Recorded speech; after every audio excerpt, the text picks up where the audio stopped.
Welcome to Poetics, where poetry finds its voice. I am Ben Rockwood, and I believe that poems weren't made to sit still. They were made to be spoken, felt, lived, and published.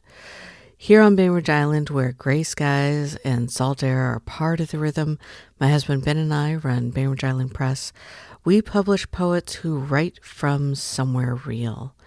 But publishing isn't enough. These words need breath behind them. They need to be heard. But as I said, they need to be published. So today I'm actually handing it off to Ben, and he is going to walk you through what publishers, or at least what we, look for when we are publishing poetry on a page. So pour yourself something warm, settle in, and let's publish. Welcome to Poetics.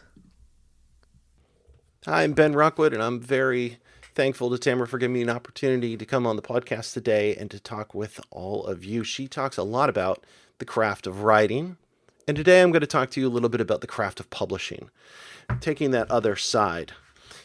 You know, when we started the company a couple of years ago, it was really with the intention of being able to understand the challenges that publishers face. We felt like when Tamara was submitting, she was putting in this incredible work, but she wasn't getting a lot of feedback. We didn't really know what the constraints were. We didn't really even know what to look for. And there's a lot of advice out there. There's a lot of people who want to tell you, but we didn't feel like it was authentic, and a lot of it was self-serving. We were only really going to understand what was going on if we went and did it ourselves. And so that's one of the core reasons that we started the company. The other was to be able to give new voices an opportunity, and some voices that we felt like were being underserved by other poetry houses out there. We're going to break things down into 4 different parts here. I want to talk about house style and how to think about different publishing companies. We're going to talk about the way that I think you should consider thinking about your career and give you maybe a different model than you're used to thinking about how to plot out your career. We're going to talk about collaboration with your publisher and your designer. And then we're going to talk about finally some practical sort of considerations for the printed page and things that you might not be thinking about when you write that poem, but will become an issue later on when you go to actually put it on the page. So let's start off talking about houses. So publishing companies, have their origins actually intimately tied with the printing press. Fundamentally, the whole purpose here is to take words that have been conceived of in the mind and transmit them to readers via ink on a page, right? And so when we sort of you see this evolution that's gone on in the publishing industry, and you see that all throughout the sort of terminology that we use. Most publishing companies like ours are still called presses, even though we don't print. And I have been surprised how many people that weren't poets, weren't in literature, and we told them that we ran Bainbridge Island Press, and they say, "Oh, what kinds of things do you print?" Like they thought like we actually ran like a printing shop, which no, a little different. But that history comes from the fact that it was at one point the printers who actually were deciding what it was that they were going to print, and they were finding content and putting it together. And those printing houses would have sort of a number of different lines that evolved over time, and those became known as imprints, because they would actually literally have a stamp with a name of that sort of line of books that they would hot stamp into the cover of the book, and that was the imprint. So today, one publishing company may have 2, 3, 4, 5, 12, 20 different imprints that all serve sort of different markets. And one of the reasons that we want to keep those things separate through imprints is because each imprint or each publishing house is going to have a certain style. I like to call this the house style. That publishing company has a certain aesthetic, has a certain type of content that they're looking for, a certain reader that they're looking for. They maybe articulate it well, maybe they don't, maybe they're not even aware of it, but they do. And I actually like to think about like wineries, right? It's a little more clear. There are lots of wineries in the world producing, great wines, but each winery is going to have their own sort of house style. Whatever wine you get from that winery is going to have something of the same sort of DNA that's going to be evident. And so while you may not like, every varietal of wine that they produce, generally once you find a winery you really like, you can sort of enjoy the range because it's all going to be in that style. I, for instance, am a big Penfolds fan. Just everything in that style is just spot on. I know that they think about wine the way I want to consume wine. And this is the same with publishers, right? There are publishers that have a desire to sort of just produce as much as they can. They call those sort of high-speed publishers.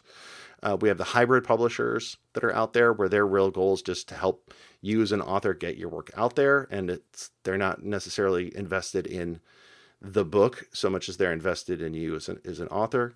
You have, obviously the big houses in New York that are just trying to produce, huge amounts of quantity. You've got smaller houses like Copper Canyon. Copper Canyon, they produce, award winners. They know how to do that. Everyone's going to have their sort of individual house style. And so when you're looking around at publishers, you should be thinking about, look at their covers, look at the poets that they've chosen, look at the sort of different subject areas that they're going into and saying, does that align with sort of where I want to go with my career? Here at Bainbridge Island Press, we're very interested in breaking new poets. We're interested in sharing voices that aren't heard. We really care a lot about classical poetry. We care about form. We care about quality. And that's surprisingly something we feel underserved right now. There's a lot of desire to have edgy poets, things that are really sort of, socially forward. And that's awesome. But there's a lot of people doing that. Meanwhile, we think that there's a number of amazing poets being overlooked because they're not as perhaps exciting. And we love that stuff.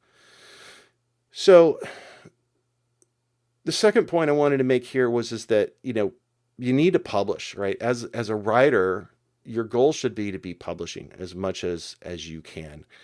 And here I like to think about the career of a musician, right? Musicians evolve over time. One of the reasons we, love a given artist is not only because we like the music that they produce, but when we become a big fan of theirs, we start looking back at their catalog and looking at sort of where they came. And so when you look at like say, I don't know, just pick somebody like Billy Joel or something, right? Or Michael Jackson, you like looking back at their older work and going, oh, look, that's how they were playing then. And then listen through all their sort of albums and see this evolution of them as they found their styles, they found their voices, they became better and more skilled. I feel the same thing is something that we don't give enough credit to writers for. We sort of expect them to be perfect out of the gate. And then once they've set this really high bar, to always live up to that exact same bar over and over and over again. And it's just not realistic or practical, right? You want to see an evolution sort of in your work and think about publishing multiple works over time and not over concern yourself with, I just need to publish this one book, just this one book, I just need to get this one book out, because there will be and should be more, and you shouldn't be afraid to allow yourself to evolve from book to book to book, because ultimately when you build a fan base and an audience, they want to go on that journey with you and see, how did your style change? What things were interested into you? And that fits, of course, with who you are as a writer, right? Different stages of your life, you could have different concerns. You're going to have different perspective on things. You're going to have different challenges in your life. You should be able to sort of be able to walk through that journey and allow your audience to come along with you. And you're only going to do that if you're publishing, regularly throughout your career to produce that content. The third thing I want to talk about was collaboration. So once you've written your book, when working with a publishing house, you're going to be bringing your work into their aesthetic, right? That house style that we're talking about before. And so all of a sudden, this very solitary work of you writing your poems and assembling them into a manuscript now becomes a collaboration between you, your editor, and the designer. Now, different publishing companies have different levels of editing. In fact, it surprised me the number of writers who aren't even aware of all the different levels of writing, of editing that goes on. But generally, there are sort of three big types of editors that you're going to run into. The one that most people think about when working with a publishing house is the developmental editor. The developmental editor is the one who, receives your manuscript from whoever's doing acquisitions, whoever's, accepting submissions, and then says, okay, this is great, but maybe we can move this, maybe we could do this, maybe we could do that. And a lot of times it can almost feel like this is like your college professor who's like grading your manuscript, and deciding like, what's good, what's bad, and what do we want to change. You'd be surprised.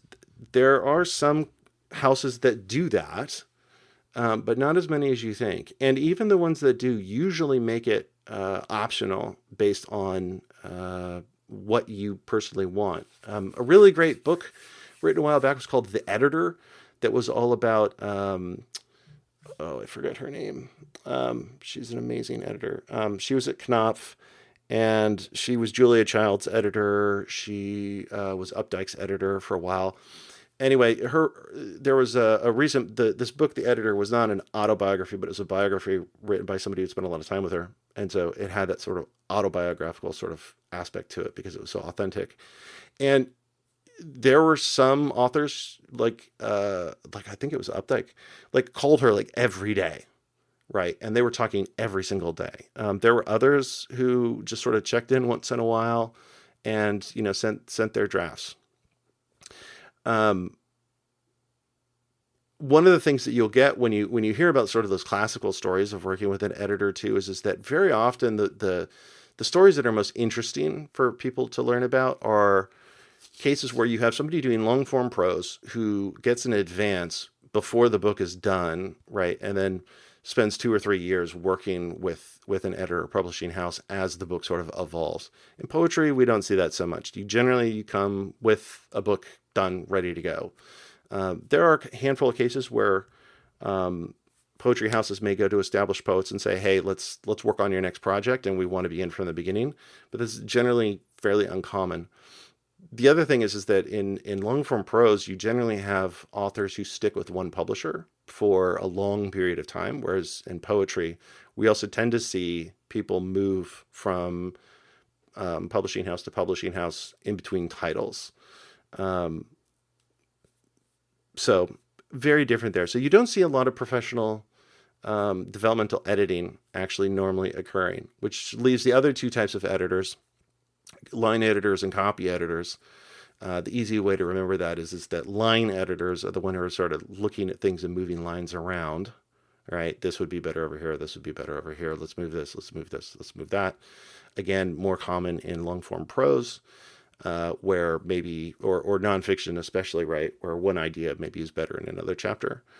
And then the other is copy editing, right? And that's when we actually, what most people will call proofreading. Proofreading and copy editing are not the same thing, but they're close enough that they generally are merged in together. And that's where we're actually looking at, like, individual sort of, this is spelled wrong, this is over here, this is missing this, right? That's where you get really technical into the grammar and making sure that everything looks good on the page.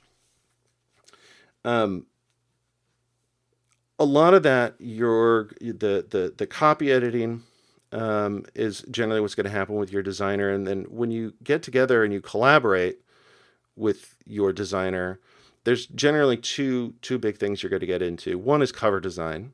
And this is kind of what everyone thinks about. It's ironic, I think, to everyone who's ever done cover design that we like to say you don't judge a book by its cover. And that's absolutely untrue. Everyone judges a book by its cover. That is the mental image. And one thing that I have in my mind when I design a cover is that, well, I want something that is aesthetically pleasing and something that will look good on a shelf and encourage people to pick it up and read it.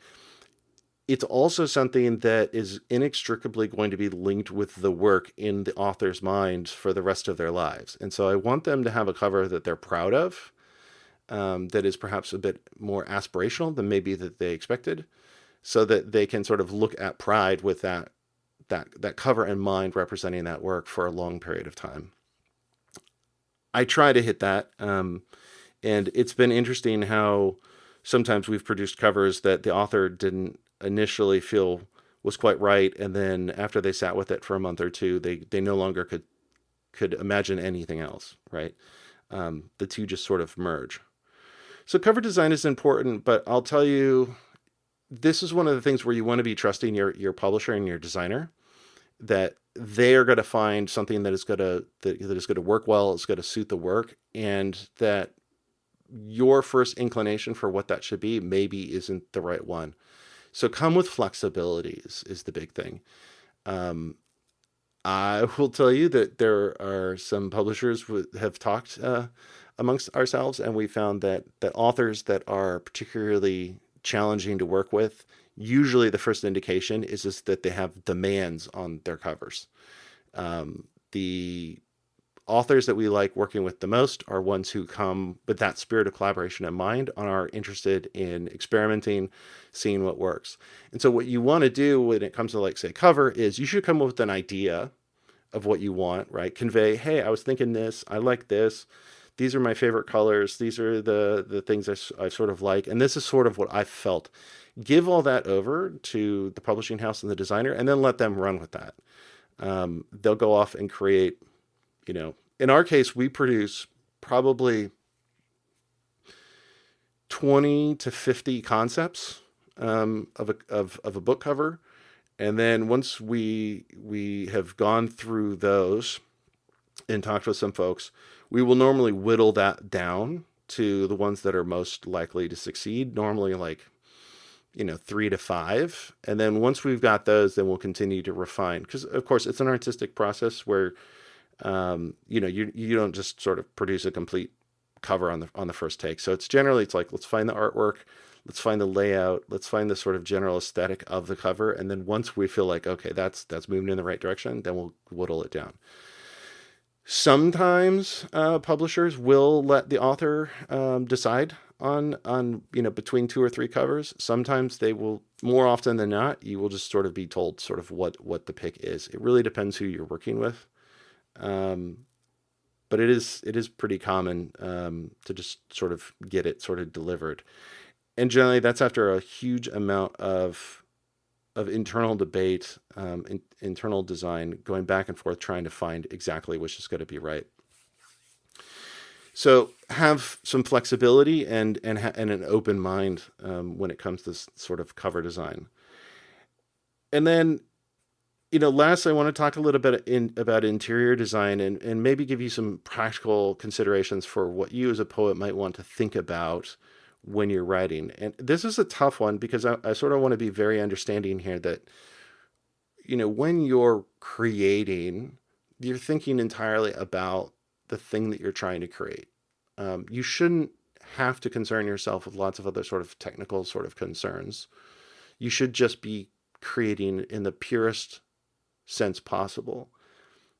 However, also, there will be things that come up later. And so thinking about what your form is going to be, thinking about what your line length is going to be, thinking about, what kind of enjambment structure you're going to use, and am I going to use a lot of punctuation? Am I going to use foreign languages? Am I going to use italics, bold?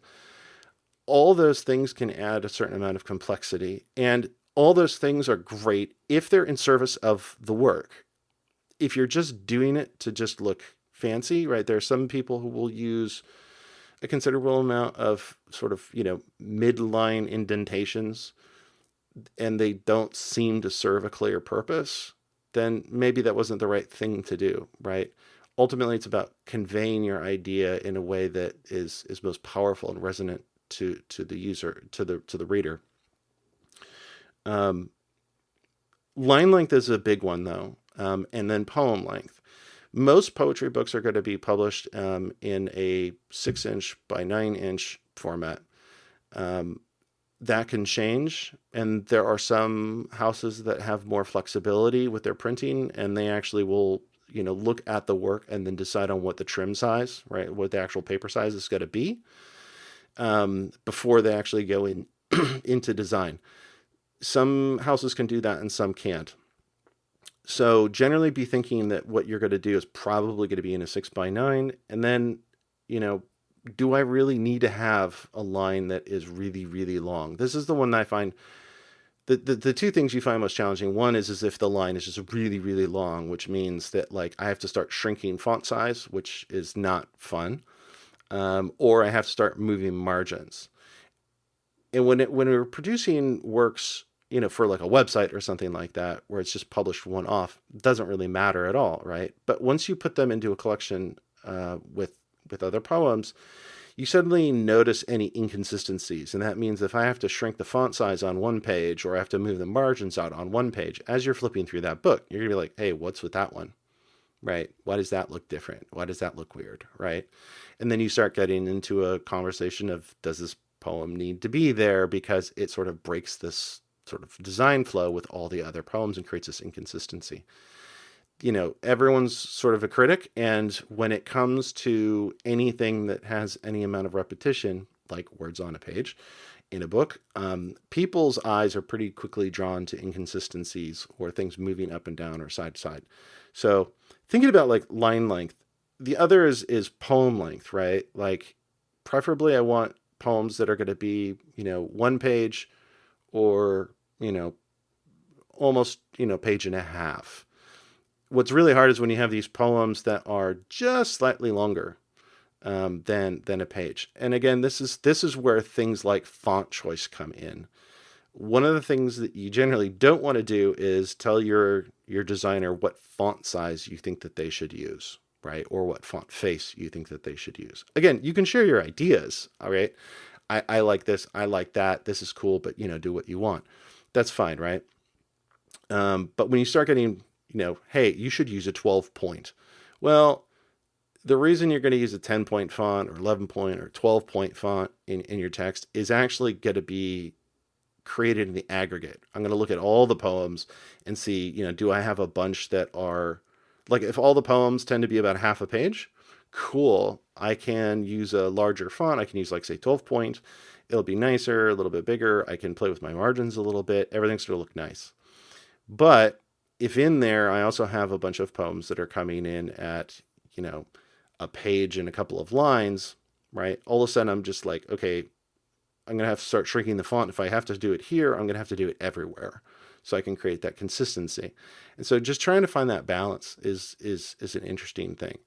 So these are things that are very, very hard to take into account when you're actually sitting there, in your notebook writing your poem. But as you become more mindful of collections that you're going to produce in the future, it's something to sort of keep in mind of, what do I want this to look like on the page in the end? What do I want to be possible? And what do I want to do in terms of consistency, right? If you're gonna do awkward enjambments, well, maybe you should be doing that in a complete section, right? Not just sort of a one-off poem that sort of breaks a flow. There's a lot of things to think about. But I will sort of close with this. Your words are important. Every poet's words are incredibly important. More important than you realize, and more appreciated than you realize. Several months ago, I wanted to be able to take what we were producing to the next level, beyond just designing things digitally for the modern sort of world of publishing. And I actually wanted to go back to the beginning and really get into that craft. And so we started doing letterpress. I'm actually setting type by hand with a pair of tweezers. It's a long, arduous process. But when you're setting type, when you're setting a poem, character by character, it really gives you this profound appreciation for sort of the power of words, for the impact that these poems can have. And it's amazing when you read something and And as a typesetter, you're tired, you've been going for several hours. And when you can lay those characters and you can say, every single letter deserved to be here. Every single letter is in place. There's nothing that actually should be removed, right? That's a really satisfying thing, right? Where the printer and publisher kind of come together with the poet in that collaboration, and there can be this deep, exciting, and profound appreciation of what we have. And that excitement then translates into, I can't wait for people to read this. They're going to, I hope people appreciate just how wonderful and creative this is. Rachel Kadish, one of Tamara's profs at Harvard and an incredible writer, wrote a book called The Weight of Ink. And it's a great book, but I often, when I'm setting type, I will think about that, that these words and the weight of ink are a powerful thing. So anyway, a whole bunch of ideas in there, hopefully some of it helpful. Creating incredible books is important to us, and every poet has something to share, and there's a world of readers waiting to learn from you and to enjoy the journey that you're going to take them on. So keep writing, keep submitting. We love you all. Thank you so much. All right, poetry fans. If you have enjoyed diving into the world of poetry with us, please join us next time. We've got more poets to meet, more poems to explore, and more literary adventures to share. So until then, keep reading, keep writing, and keep poetry close to your heart. Thank you for joining POETICS Podcast, where we bring poetry to life, one verse at a time.